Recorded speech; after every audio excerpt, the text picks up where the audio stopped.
Support के beyond supported हो, projected हो। A beam that is projected beyond it's support either at one or both the ends is known as, क्या बोलोगे, उसको बोलते हैं ओवरहैंगिंग बीम, मतलब लटकना, support, that is known as overhanging beam. एक ऐसी बीम जिसका एक सिरा या एक से ज्यादा, मतलब दोनों सिरे जो है सपोर्ट के आगे प्रोजेक्टेड होते हैं, वैसी बीम को आप क्या बोलते हो, you call it overhanging beam. उसके बाद एक तीसरी कैटेगरी बेटा होती है जिसको हम बोलते हैं कैंटिलीवर बीम। एक ऐसी बीम जिसका एक सिरा फिक्स्ड होता है, whose one end is fixed, जैसे ये है, और एक एंड क्या होता है, फ्री होता है, ये देखो। अब इस पे अगर हम लोड अप्लाई कर दे, एक ऐसी बीम जिसका एक सिरा फिक्स्ड होता है और दूसरा सिरा फ्री होता है, ठीक है। A beam whose one end is fixed, मतलब एक बीम जिसका एक सिरा कहीं पे फिक्स्ड होता है, दूसरा जो एंड होता है that is free in the air, ठीक। तो एक ऐसी बीम जिसका एक एंड फिक्स्ड और दूसरा एंड फ्री होता है, ऐसी बीम को आप बोलते हो कैंटिलीवर बीम। ये जो है this is cantilever beam. Cantilever beam घर में भी देखते हो कि कैंटिलीवर बीम जैसे दीवार के आगे प्रोजेक्टेड होता है, उसमें देखो क्या होता है, कभी कभी आप देखो वहां पे कैंटिलीवर बीम टाइप की चीज आगे प्रोजेक्टेड होती है, बीम के ऊपर रूफ का पूरा लोड रहता है, तो कैंटिलीवर बीम, ठीक है, उसको क्या बोलते हैं, you call it cantilever beam. अब उसके बाद तो सिंपली सपोर्टेड बता दिया, सिंपली सपोर्टेड क्या होता है, उसके बाद हमने तुम्हें बता दिया कैंटिलीवर क्या होता है। तो सिंपली सपोर्टेड बीम देखो यहाँ पे, ये देखो सिंपली सपोर्टेड बीम ये थी कि दोनों एंड्स पे सपोर्टेड है और इस पे लोड लगा हुआ है, सिंपली सपोर्टेड बीम। ये देखो ओवर हैंगिंग बीम है, ये दो सपोर्ट्स आपको नजर आ रहे हैं, और इधर जो है ये क्या है, ये एक तरह का लोड है। बताऊंगा कितने तरह का लोड होता है, जैसे सपोर्ट, टाइप्स ऑफ सपोर्ट में तो मैंने तुम्हें बताया है, I have already told you about types of support, ठीक है। सपोर्ट्स हमने बताया कि रोलर सपोर्ट में कैसे आप रिएक्शन लगाओगे, हिल सपोर्ट में कैसे रिएक्टिव कंपोनेंट्स या रिएक्शंस लगाते हो, और फिक्स सपोर्ट में कैसे लगाते हो। फिक्स सपोर्ट में तीन रिएक्टिव कंपोनेंट्स होते हैं, एक हॉरिजॉन्टल, एक वर्टिकल और एक रिएक्टिव मोमेंट, ये हमने बताया ना।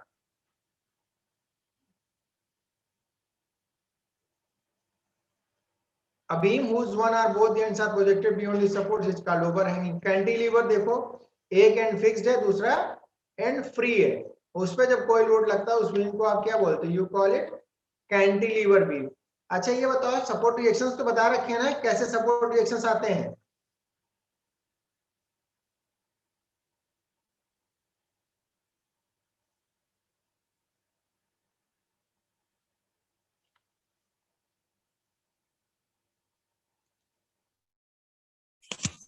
No sir. सपोर्ट रिएक्शन बताया ना कि हिंज सपोर्ट में कैसे आता है, रोलर सपोर्ट में कैसे रिएक्शन आता है, या उसके बाद फिर सपोर्ट में कैसे आता है। No sir. नहीं बताया है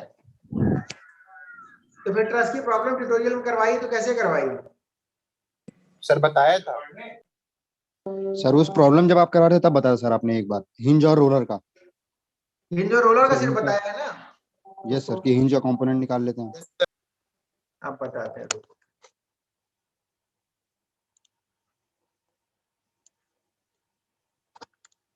यहाँ बताते। अब जैसे फिक्स सपोर्ट होता है, हमने तुम्हें बताया था कि, फिर से मैं बता दे रहा हूं, अगर बेटा कहीं पे ये रोलर सपोर्ट का सिंबल कैसे होता है, या तो ये नीचे व्हील टाइप ऐसे लगा होता है, ठीक, और ये दिस इज सिंबल ऑफ, या तो ऐसे होता है या एक बड़ा सा व्हील टाइप का, रोलर टाइप का, और ये ऐसे इस टाइप का, इसके ऊपर बीम हो सकती है या यहाँ पे बीम हो सकती है ऐसे, ठीक है। तो ये सिंबल किसका है, this is symbol of roller support. तो रोलर सपोर्ट में क्या होता है, रोलर सपोर्ट जब जहां पे होता है, उस रोलर सपोर्ट में जब हम रोलर सपोर्ट को हटाते हैं तो उसकी जगह सपोर्ट रिएक्शन आता है, और जो सपोर्ट रिएक्शन आता है वो सपोर्ट रिएक्शन कहाँ होता है, that support reaction is normal to the surface on which this roller is placed, means ये जो लाइन जा रही रेड वाली जो दिख रही है, ये रोलर किस सरफेस पे रखा है, रोलर इस सरफेस पे, इस पे, ये वाली लाइन जो दिख रही है, रोलर इसी के ऊपर तो है, तो रिएक्शन जो आएगा that will be normal to this line जिस पे रोलर रखा है, इस लाइन के परपेंडिकुलर, मतलब अगर ये हॉरिजॉन्टल है तो इसके परपेंडिकुलर क्या होगा, ये वर्टिकल, ठीक है, इसके परपेंडिकुलर क्या होगा, दैट विल बी वर्टिकल। तो जो रिएक्शन आएगा, रिएक्शन की डायरेक्शन क्या होगी, रिएक्शन की डायरेक्शन ये आएगी, जिस सरफेस पे रोलर रखा हुआ उसके परपेंडिकुलर आएगा। जैसे रोलर यहाँ पे इस सरफेस पे है तो इसके नॉर्मल आएगा, ऐसे रिएक्शन, एक रिएक्शन आएगा आर। अगर ए पॉइंट है तो इसको क्या लिखोगे, आर ए लिख सकते हो, ठीक है। लेकिन अगर अब यही रिएक्शन यही सब जो रोलर सपोर्ट है, सपोज ये टेढ़ा रहा होता, ये कुछ, ये हमने जिनको बताया चलो उनके लिए तो अच्छी बात है। अब ये अगर ऐसे रखा रहा होता, ऐसे, ये रोलर सपोर्ट सपोज था, और ये बीम यहाँ पे है कहीं ऐसे, ठीक। अब यहाँ पे सपोर्ट रिएक्शन कैसे आएगा, सपोर्ट रिएक्शन आएगा normal to the surface on which roller is placed.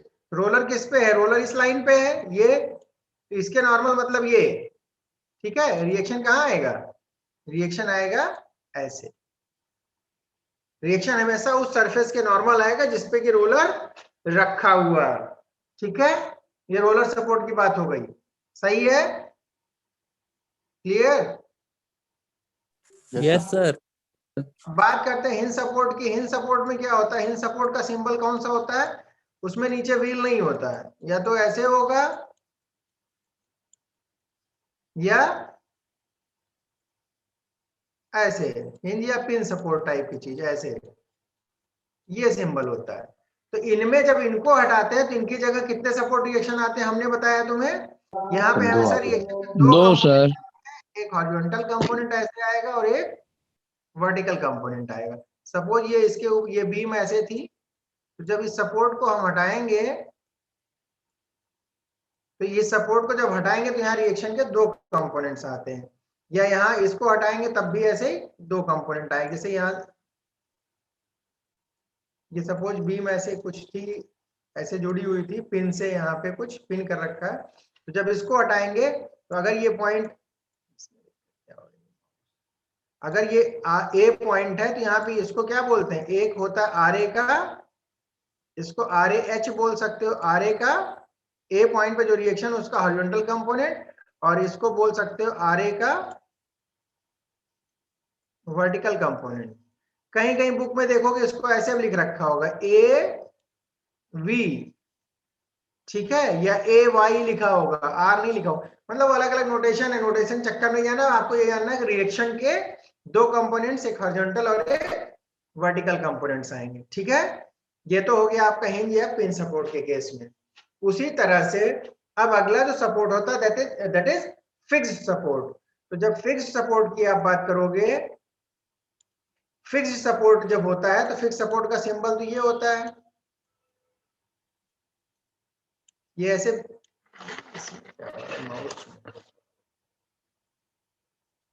ये बीम ऐसे होगी, ठीक, इसका सिरा क्या है, दैट इज फिक्स्ड।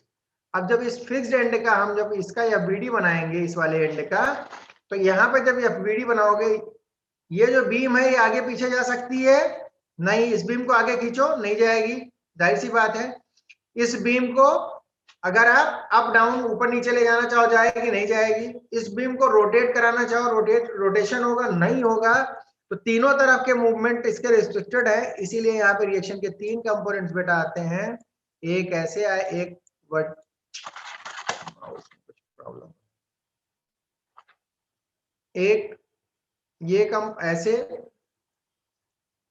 एक ये, एक वर्टिकल कंपोनेंट रिएक्शन का, ठीक है। इसको आप अगर ए पॉइंट है तो इसको क्या लिखोगे, ये हो गया तुम्हारा आर ए का वर्टिकल, ये आर ए का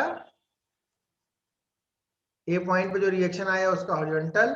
और एक बेटा इसमें रिएक्टिव मोमेंट भी आता है। रिएक्टिव मोमेंट का मतलब ऐसे एक एम टाइप की चीज आएगी, इसको क्या बोलेंगे, एम ए बोलो या एम बोलो।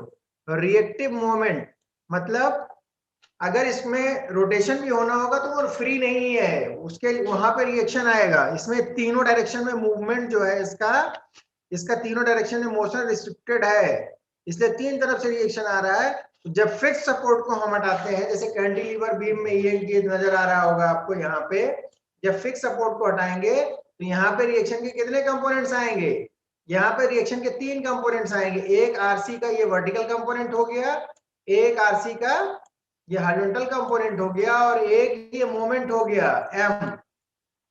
ठीक है, ये तीन कंपोनेंट्स आते हैं। फिक्स सपोर्ट को जब भी हटाएंगे तो वहां पे कितने रिएक्शंस आते हैं? तीन आते हैं, हॉरिजॉन्टल फोर्स रिएक्शन, एक वर्टिकल रिएक्शन और एक रिएक्टिव मोमेंट। ठीक है, तो ये होता है फिक्स सपोर्ट जब होता है तो वहां पे रिएक्शन कैसे आता है। ठीक,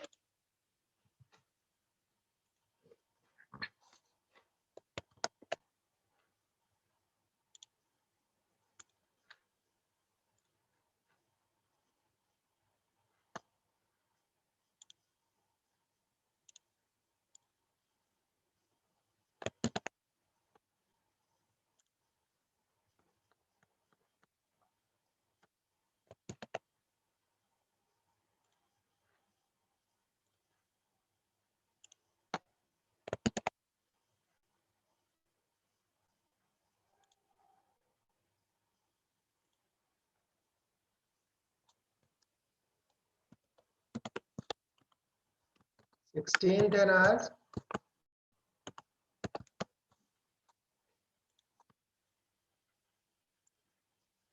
हाँ जी, तो ये बात हो गई इसकी रिएक्शन कैसे आता है। तो कैंटिलीवर बीम, तीन तरह की बीम होती हैं। स्टैटिकली डिटरमिनेट बीम्स, उसमें सिंपली सपोर्टेड बीम हो गई, ठीक, और ओवरहैंगिंग बीम हो गई, और कैंटिलीवर बीम हो गई। ये तीन तरह की जो बीम्स होती हैं, they are known as statically determinate beams. Means you can find out the values of support reactions with the help of equations of static equilibrium for coplanar non-concurrent force system, that is summation fx0, summation fy0 and summation m equal to 0. अब बात करते हैं statically indeterminate beams. Statically indeterminate beams वो beams जिनमें आप support reaction की value equilibrium equations का, static equilibrium की इक्वेशन का यूज करके नहीं निकाल सकते हो। तो इसके जब टाइप्स की बात करेंगे तो इसमें जो पहला टाइप है that is fixed beam. Fixed beam, एक बीम जिसके दोनों एंड बेटा फिक्स्ड होते हैं उनको आप बोलते हो, you call them fixed beam. एक ऐसी बीम जिसके दोनों एंड फिक्स्ड हो, जैसे सपोज ये एक बीम है और इस बीम का ये वाला हिस्सा भी फिक्स कर दिया और ये वाला फिक्स कर दिया। ये बीम, इस बीम में कितने सपोर्ट रिएक्शंस आएंगे जरा बताओ हमें? 6 सर, 6 आएंगे। तो आपके पास इक्विलिब्रियम इक्वेशन कितनी है नॉन कॉन्करेंट फोर्स सिस्टम के लिए? 3 सर। तीन इक्वेशन से 6 अननोन निकाल सकते हो? नहीं सर, नॉट पॉसिबल।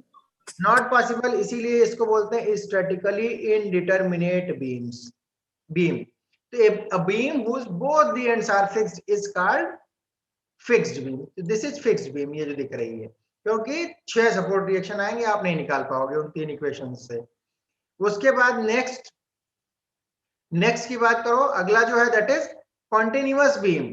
तो बेटा कॉन्टिन्यूअस बीम क्या होती है? कॉन्टिन्यूअस बीम वो बीम होती है जिसमें 2 से ज्यादा सपोर्ट्स होते हैं। A beam which has more than 2 supports is called continuous beam.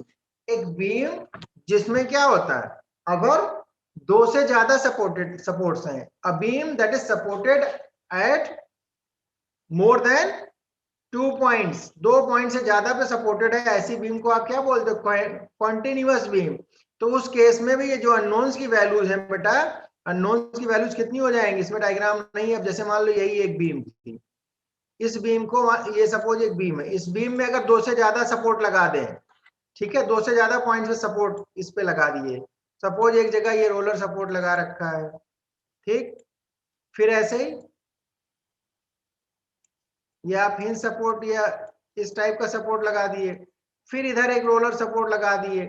तो जब 3 से ज्यादा बेटा रोलर सपोर्ट हो जाएंगे, सॉरी 3 से ज्यादा, 2 से ज्यादा पॉइंट्स पे सपोर्टेड होगी, तब उसमें नंबर ऑफ सपोर्ट रिएक्शंस कितने हो जाएंगे?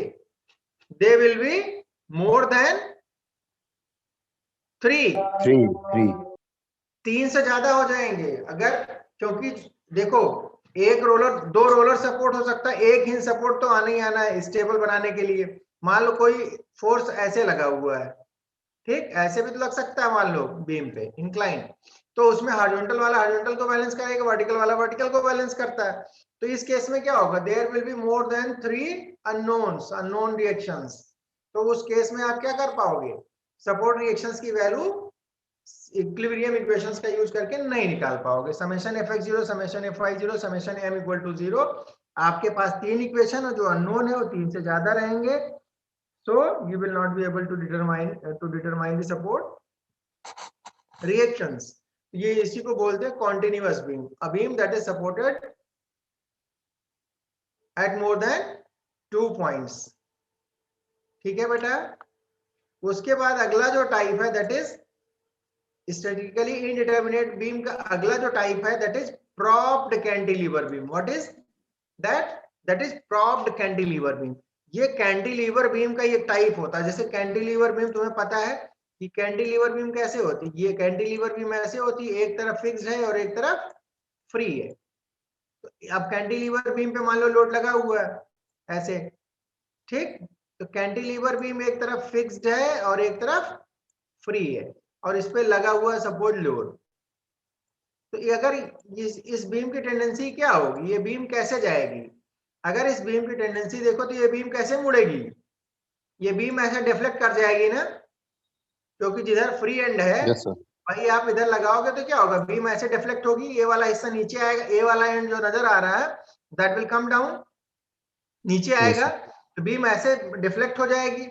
तो अगर हमें इस बीम को डिफ्लेक्शन से बचाना हो तो हम क्या कर सकते हैं, इस बीम को डिफ्लेक्शन से बचाना है तो उसके लिए हम क्या कर सकते हैं, हम इसको फ्री एंड पे यहाँ पे एक सपोर्ट लगा सकते हैं।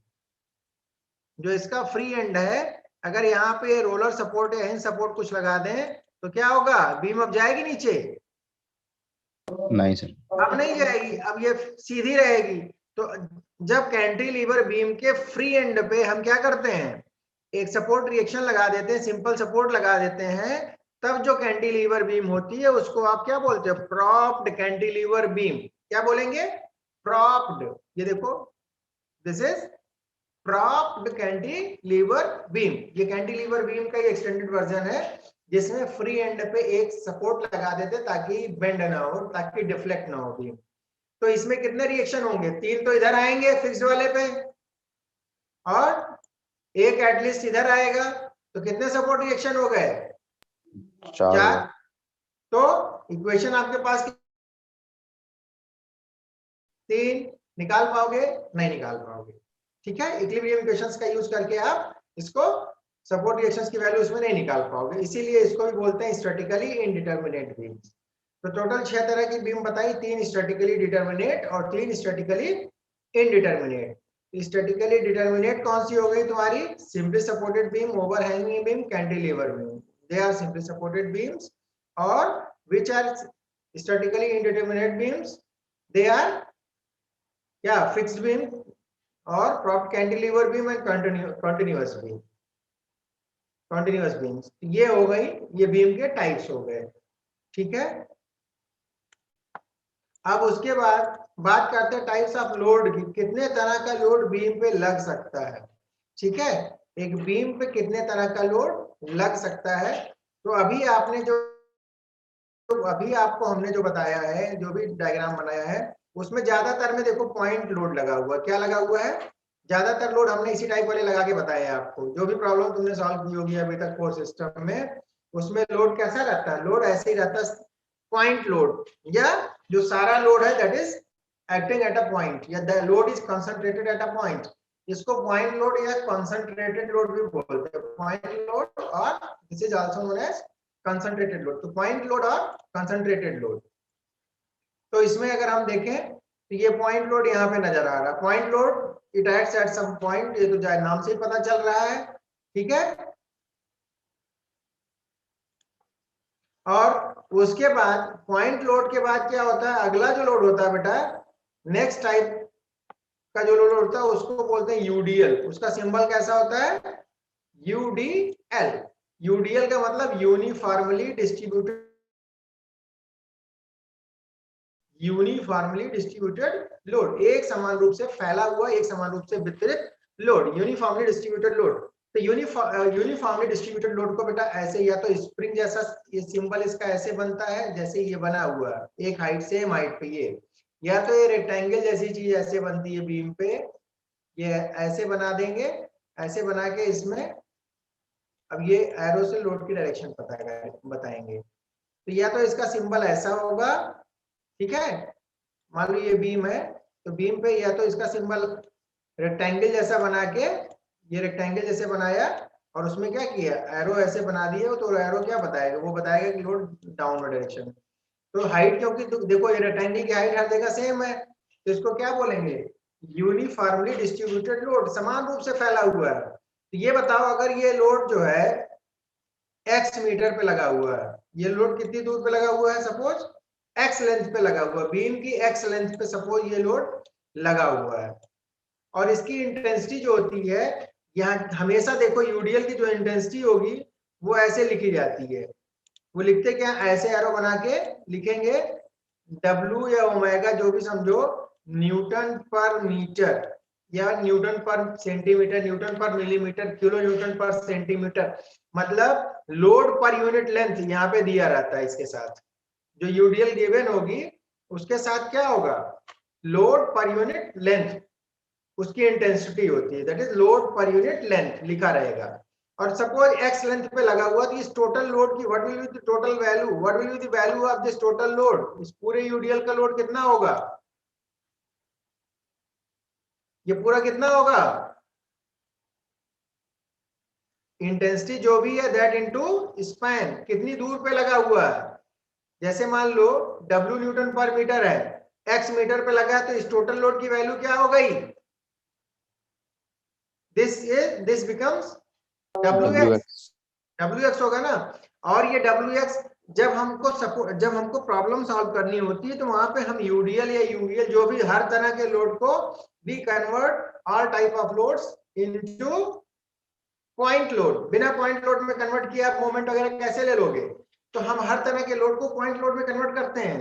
तो यूडीएल की इंटेंसिटी गिवन होगी, यूडीएल का स्पैन होगा जितनी दूर पे लगी होगी, इंटेंसिटी को स्पैन से मल्टीप्लाई कर दोगे, लेंथ से मल्टीप्लाई कर दोगे, टोटल लोड आएगा। और वो टोटल लोड कहाँ लगता है, वो टोटल लोड हमेशा मिडिल में लगता है। कहाँ लगेगा, बीम के। जब इसको हम हटाएंगे, यूडीएल को हटा के लगाएंगे क्या, एक पॉइंट लोड लगाएंगे, और उस पॉइंट लोड की वैल्यू क्या होगी, that will B W into x, और कहां पे, x/2 इधर से और x/2 इधर से। समझ में आया। यूडीएल को जब पॉइंट लोड में कन्वर्ट करते हैं तो क्या आता है, इंटेंसिटी इंटू स्पैन, ये हो जाएगा, ये पॉइंट लोड की वैल्यू आएगी W इंटू एक्स। ठीक, या रुको,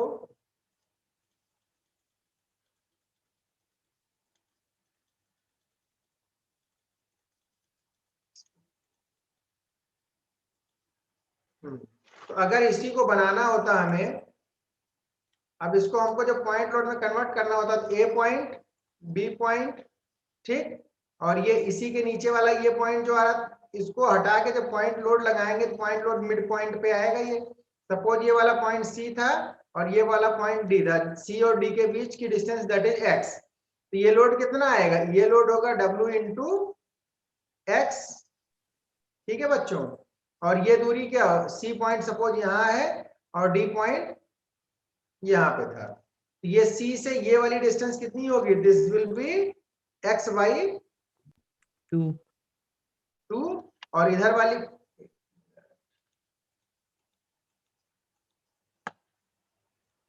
ये होगी हमारी x/2, और इधर वाली भी होगी x/2। तो जब हम यूडीएल को पॉइंट लोड में कन्वर्ट करते हैं तो टोटल लोड कितना हो जाता है, जो इंटेंसिटी गिवन होगी उस इंटेंसिटी से स्पैन को मल्टीप्लाई करेंगे। स्पैन मींस जितनी लेंथ पे लगा है उससे मल्टीप्लाई कर देंगे, that will B total load. और वो लोड लगेगा कहां, इसके सीजी पे, सीजी मतलब मिड पॉइंट पे, मिड पॉइंट का मतलब x/2 पे।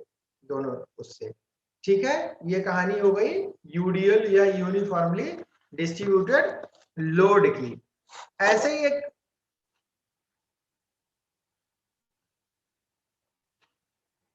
अभी तो बचा हुआ, तो अब बात करते हैं यूवीएल की बात करते हैं, यूनिफॉर्मली वैरिंग लोड। एक समान रूप से यूनिफॉर्मली वैरिंग लोड, एक समान रूप से वैरी करने वाला लोड। तो इसका सिंबल ट्रायंगल के फॉर्म में होता है। इसका सिंबल किस फॉर्म में होता है? ट्रायंगुलर, ऐसे ट्रायंगल के फॉर्म में होगा, ऐसे एरो बना रहता है, इससे पता चलता है कि लोड ऐसे लग रहा है। ठीक है, इसका जो सिंबल होता है यूनिफॉर्मली वैरिंग, एक समान रूप से वैरी करने वाला लोड। तो एक एंड पे इंटेंसिटी क्या होती है? एक एंड पे इंटेंसिटी यहाँ पे 0 होती है, और यहाँ पे जो इंटेंसिटी होती है वो W होती है। W या मैक्सिमम इंटेंसिटी इधर होती है, और W यूनिट क्या होगी? न्यूटन पर मीटर, या जो भी होगी, लोड पर यूनिट लेंथ। मतलब यहाँ पे देखो हाइट क्या है? 0, इंटेंसिटी 0 है, और यहाँ पे हाइट कितनी है? ये हाइट है, मतलब यहाँ पे इंटेंसिटी इतनी हो गई। तो अगर इसको हम देखें, ये क्या है? ये रेक्टेंगल, इसका एरिया कितना होगा? हाफ बेस, बेस तो हो गया ये x, आज टाइम खत्म है, इसको जब कल वाली क्लास में और एक्सप्लेन करूंगा। ये सपोज दिस इज x, और ये हाइट कितनी है? w, तो टोटल लोड कितना होगा? Half w into x, rectangle का आधा हो गया ना।